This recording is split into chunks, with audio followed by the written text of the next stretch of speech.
श्री स्वामी समर्था. शुक्रवारी आलेली पवित्र संकष्टी चतुर्थी अजिबात दुर्लक्ष करू नका, कारण या दिवशी श्रद्धेने गाईला फक्त एक वस्तू खाऊ घातली तर जीवनात अडकलेली अनेक कामं मार्गी लागतात.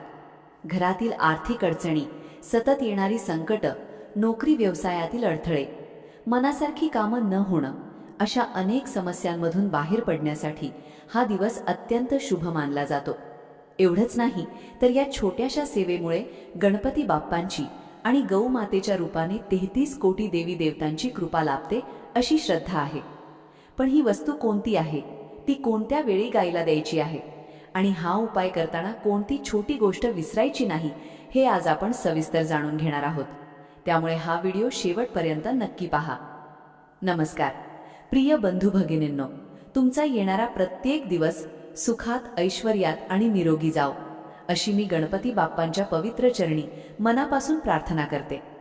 मंडळी, प्रत्येक महिन्यात येणारी संकष्टी चतुर्थी ही श्री गणेशाच्या कृपेसाठी अतिशय महत्त्वाची मानली जाते.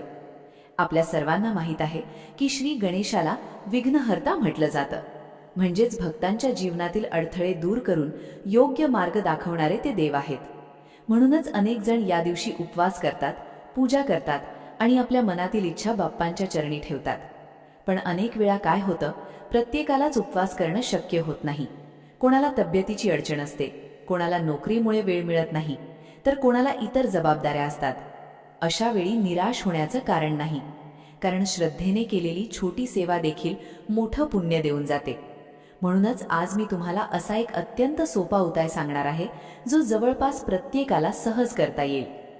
या शुक्रवारी आलेल्या संकष्टी चतुर्थीच्या दिवशी तुम्ही गाईला एक विशेष वस्तू प्रेमाने खाऊ घालायची आहे.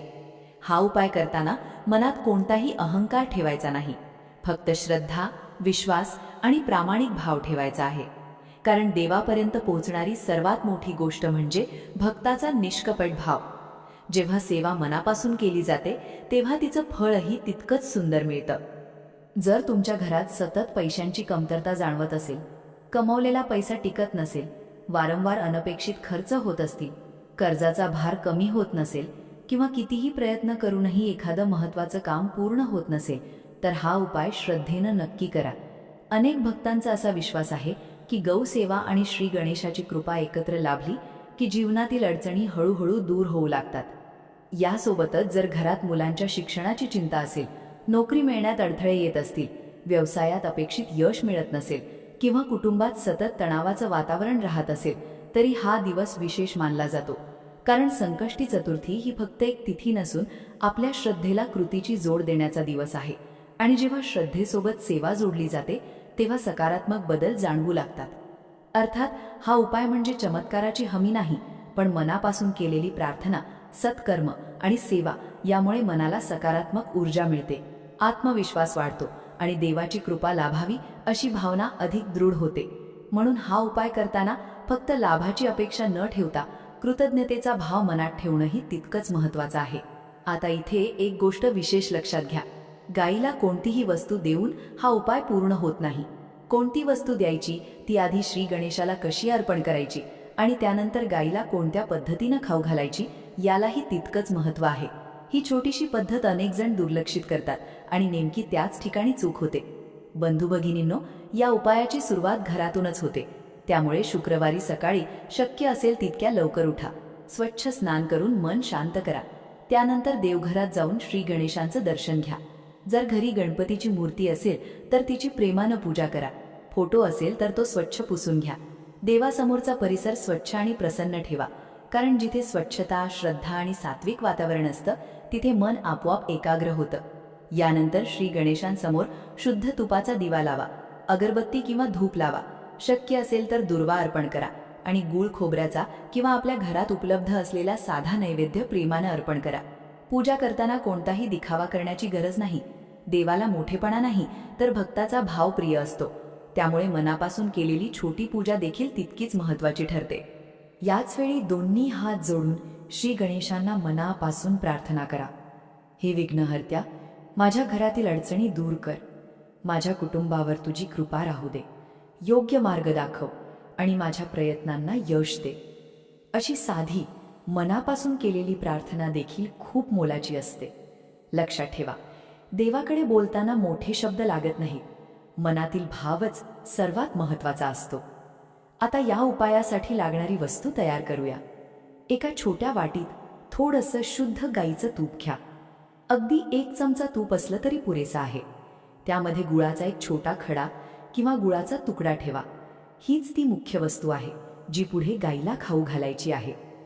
तूप आणि गूळ या दोन्ही गोष्टी आपल्या परंपरेत शुभ, सात्विक आणि मंगल मानल्या जातात. त्यामुळे हा नैवेद्य प्रथम श्री गणेशांना अर्पण करूनच पुढची प्रक्रिया करायची आहे. इथे एक छोटी गोष्ट अनेकांच्या लक्षात येत नाही. काही जण थेट गाईला गूळ किंवा इतर पदार्थ देतात, पण या उपायामध्ये आधी श्री गणेशांना नैवेद्य दाखवणं अत्यंत महत्त्वाचं मानलं जातं. कारण आपण हा उपाय श्री गणेशांच्या कृपेची प्रार्थना करत करत करतो. त्यामुळे देवाला प्रथम अर्पण आणि त्यानंतर गौसेवा असा क्रम ठेवणं अधिक शुभ मानलं जातं. नैवेद्य अर्पण केल्यानंतर शक्य असेल तर श्री गणेशांची आरती करा. आरतीच्या वेळी मन दुसरीकडे भटकू देऊ नका. त्या काही क्षणांमध्ये फक्त बाप्पांचं स्मरण करा. तुमच्या मनात जी इच्छा आहे, जी चिंता आहे किंवा ज्या अडचणीमुळे तुम्ही त्रस्त आहात, त्या सर्व त्यांच्या चरणी सोपवा. अनेक वेळा आपण प्रत्येक गोष्टीची काळजी मनात साठवून ठेवतो, पण देवापुढे मन मोकळं केल्यावर एक वेगळीच शांतता अनुभवायला मिळते. जर तुमच्या मनात अनेक दिवसांपासून एखादी मोठी इच्छा असेल, नोकरीची वाट पाहत असाल, व्यवसायात प्रगती हवी असेल, मुलांच्या भविष्यासाठी चिंता वाटत असेल किंवा घरातील आर्थिक परिस्थिती सुधारावी अशी मनापासून इच्छा असेल, तर याच वेळी ती इच्छा श्री गणेशांना शांतपणे सांगा. त्यांच्यावर पूर्ण विश्वास ठेवा आणि त्यानंतर हा उपाय पूर्ण करा. घरातील पूजा पूर्ण झाल्यानंतर हे तूप आणि गूळ घेऊन तुम्हाला गौमातेकडे जायचं आहे.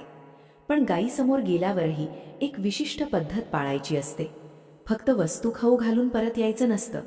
गायीची सेवा, तिचा सन्मान आणि त्यानंतरची प्रार्थनालाही तितकंच महत्त्व आहे. गायीजवळ गेल्यावर सर्वप्रथम तिला प्रेमाने नमस्कार करा.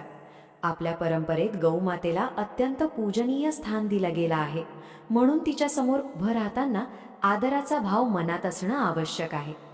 त्यानंतर सोबत आणलेल्या स्वच्छ पाण्याने तिच्या पुढच्या पायांजवळ हलकसं पाणी अर्पण करा. ही कृती म्हणजे तिच्याप्रती कृतज्ञता व्यक्त करण्याचा एक सुंदर मार्ग आहे. यानंतर हळद, कुंकू आणि अक्षता प्रेमाने अर्पण करा. कोणताही दिखावा करू नका. मनापासून केलेली छोटी सेवा हीच सर्वात मोठी सेवा असते. त्यानंतर श्री गणेशांना अर्पण केलेलं तूप आणि गूळ प्रेमाने गायला खाऊ घाला. गायला जबरदस्तीने काहीही देऊ नका. ती सहजपणे स्वीकारेल अशा प्रकारे शांतपणे तिच्या समोर ठेवा.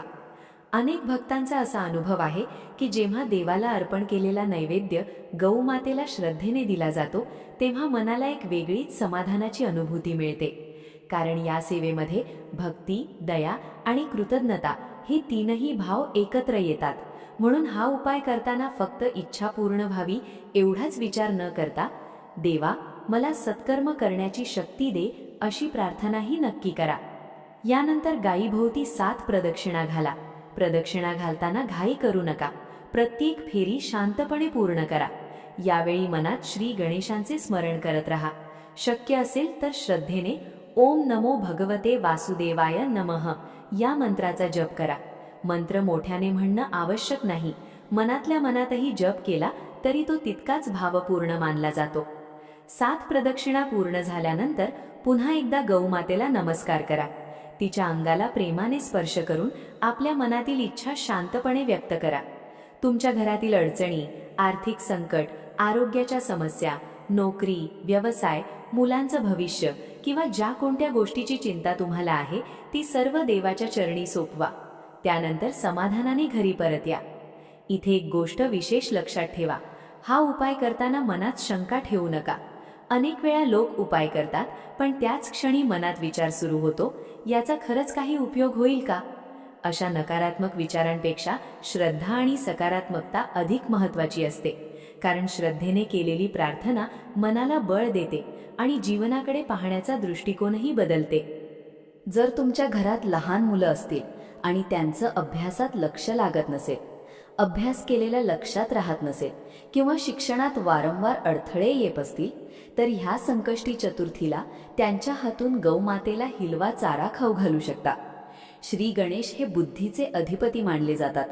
त्यामुळे हा छोटासा सत्कर्माचा संस्कार मुलांच्या मनातही श्रद्धा आणि सेवाभाव वाढवतो. तसंच ज्यांचा छोटा किंवा मोठा व्यवसाय आहे आणि अपेक्षित प्रगती होत नसेल त्यांनीही या दिवशी श्री गणेशाच्या मंदिरात जाऊन मनापासून दर्शन घ्यावं. आपल्या कष्टांना योग्य दिशा मिळावी, व्यवसायात स्थिरता यावी आणि घरात भरभराट नांदावी अशी प्रार्थना करावी. श्रद्धेसोबत प्रामाणिक मेहनत सुरू ठेवली तर यशाचा मार्ग अधिक मजबूत होत जातो. पण संकष्टी चतुर्थीच्या दिवशी आणखी एक अतिशय महत्त्वाची गोष्ट अनेकांच्या लक्षात राहत नाही. ही छोटी कृती केल्याने ह्या दिवसाचं पुण्य अधिक वाढतं असं मानलं जातं. सर्वात पहिली गोष्ट म्हणजे हा उपाय कोणत्याही स्वार्थी किंवा वाईट हेतूने करू नका. दुसऱ्याचं नुकसान व्हावं, कोणावर राग काढावा किंवा कोणाला त्रास व्हावा अशा भावनेने केलेली प्रार्थना कधीच फलदायी ठरत नाही. हा उपाय नेहमी स्वतःच्या आणि आपल्या कुटुंबाच्या कल्याणासाठी, सुख समृद्धीसाठी आणि सकारात्मक बदलासाठीच करा. दुसरी महत्त्वाची गोष्ट म्हणजे गाईला खाऊ घालताना तिच्याशी प्रेमाने वागा. तिला घाबरवू नका, जबरदस्ती करू नका आणि त्रासही देऊ नका. सेवा म्हणजे फक्त एखादी वस्तू देणं नाही, तर त्या क्षणी आपल्या मनात करुणा आणि आदर असणं हेच खऱ्या सेवेचं लक्षण आहे. आणखी एक गोष्ट लक्षात ठेवा, हा उपाय केल्यानंतर घरी परताना मनात सतत तक्रारी ठेवू नका. माझंच का होतं, माझीच कामं का अडतात असे नकारात्मक विचार सोडून द्या. त्याऐवजी श्री गणेशांवर विश्वास ठेवा आणि आपल्या कर्तव्यावर लक्ष केंद्रित करा. कारण देवाची कृपा आणि आपल्या प्रामाणिक प्रयत्नांची साथ मिळाली की परिस्थिती बदलायला वेळ लागत नाही. जर शक्य असेल तर ह्या दिवशी एखाद्या गरजू व्यक्तीला आपल्या क्षमतेनुसार अन्नदान किंवा मदत करा. रकमेचा किंवा वस्तूचा मोठेपणा महत्त्वाचा नसतो, मदतीमागचा भाव महत्त्वाचा असतो. अनेक संतांनी सांगितलं आहे की दया, सेवा आणि दान यामुळे मन अधिक पवित्र होतं आणि जीवनात सकारात्मक ऊर्जा वाढते. यासोबतच संपूर्ण दिवसात शक्य तितकं शांत राहण्याचा प्रयत्न करा. कुणाशी वाद घालू नका, कटू शब्द बोलू नका आणि रागावर नियंत्रण ठेवा. कारण संकष्टी चतुर्थीचा दिवस हा फक्त उपाय करण्याचा नसून आपल्या विचारांमध्ये आणि वागण्यातही सात्विकता आणण्याचा दिवस आहे. बंधू भगिनींनो, पुन्हा एकदा या उपायाचा थोडक्यात क्रम लक्षात ठेवूया. सकाळी स्नान करून श्री गणेशांची मनापासून पूजा करायची. तूप आणि गुळाचा नैवेद्य प्रथम बाप्पांना अर्पण करायचा. त्यानंतर श्रद्धेने गौमातेकडे जाऊन तिची पूजा करायची. तिला तूप आणि गुळ खाऊ घालायचा. 7 प्रदक्षिणा घालायच्या, मंत्रस्मरण करायचं आणि शेवटी आपल्या मनातील इच्छा नम्रपणे व्यक्त करायची. एवढ्या साध्या पद्धतीने हा उपाय पूर्ण होतो. लक्षात ठेवा, कोणताही उपाय हा आपल्या श्रद्धेला बळ देण्यासाठी असतो. तो आपल्या कष्टांची जागा घेऊ शकत नाही. त्यामुळे देवावर विश्वास ठेवा, प्रामाणिक प्रयत्न सुरू ठेवा आणि चांगली कर्म करत राहा. जेव्हा भक्ती, सेवा आणि सत्कर्म एकत्र येतात तेव्हा जीवनात सकारात्मक बदल घडत जातात. शेवटी श्री गणेश आणि श्री स्वामी समर्थ यांच्या चरणी हीच प्रार्थना करते की तुमच्या घरातील सर्व विघ्न दूर होवोत, आर्थिक अडचणी कमी होवोत, कुटुंबात सुख, शांती आणि समाधान नांदो.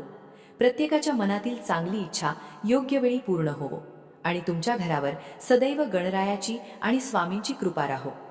व्हिडिओ आवडला असेल तर एक लाईक नक्की करा. हा उपाय इतरांनाही समजावा म्हणून हा व्हिडिओ आपल्या कुटुंबियांसोबत आणि मित्रपरिवारासोबत शेअर करा. तुमची इच्छा किंवा श्री गणेशाय नमः हा नामजप कमेंटमध्ये जरूर लिहा. आणि आपल्या चॅनलवर नवीन असाल तर अशाच श्रद्धा, भक्ती आणि उपयुक्त माहितीसाठी चॅनलला सबस्क्राईब नक्की करा. चला पुन्हा भेटूया अशाच एका नवीन आणि भक्तिमय व्हिडिओमध्ये. श्री स्वामी समर्थ.